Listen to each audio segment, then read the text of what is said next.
नमस्ते फ्रेंड, आप सभी का एक बार फिर से वेलकम।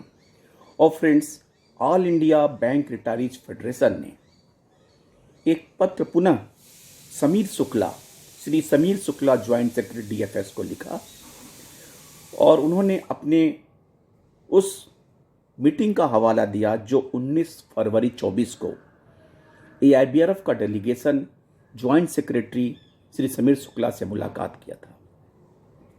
और उनको रेफरेंस देते हुए उन्होंने लिखा कि हमने जो आपसे पेंशन अपडेशन अथवा और भी रिटायरी इशू के बारे में बात किया था, उसके साथ साथ कुछ ऐसे भी इम्पॉर्टेंट इशू हैं जो छोटे हैं लेकिन इक्वली इम्पॉर्टेंट हैं, उनके बारे में हम आपसे निवेदन करना चाहते हैं।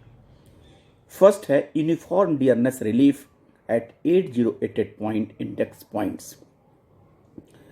आपको याद होगा कि 12th बाईपार्टाइट के बाद यानी कि नवंबर 22 के बाद जो भी रिटायरी हुए हैं उनको डीए का रेट 12th बाईपार्टाइट के हिसाब से यानी कि मिल रहा है, लेकिन उसके पहले के जितने भी रिटायरीज हैं उनको 8088 पॉइंट का मर्जर नहीं हुआ है और ना उनका जो बेस इंडेक्स है वो अभी 1960 चल रहा है, जबकि वो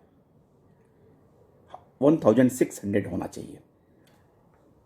जिनका बेस ईयर 1960 के बजाय 2016 होना चाहिए। इस बारे में इन्होंने निवेदन किया कि ये जो डिस्पैरिटी है इसको दूर किया जाए। दूसरा पॉइंट उन्होंने लिखा कि payment of commutation.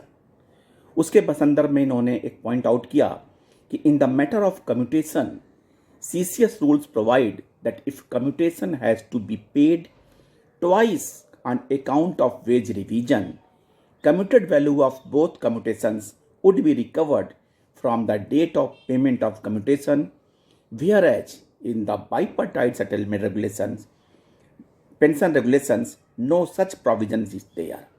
Banks are recovering commuted value from the date of retirement while paying commutation second time in case of wage revision under the bipartite settlement. यानी कि दोबारा जब रिवीजन होता है तो भी जो अमाउंट मिलता उसका रिकवरी पुराने डेट से हो रहा है। उसको एग्जाम्पल देते हुए कहा, if a person has retired after November 22 he would be eligible for revise wage under 12th bipartite settlement.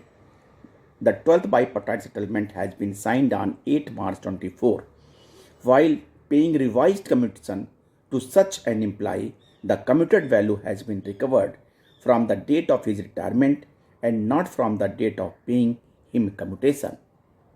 Similar in the case of all pensioners who have retired prior to signing of the particular BPS and were entitled to revised wages.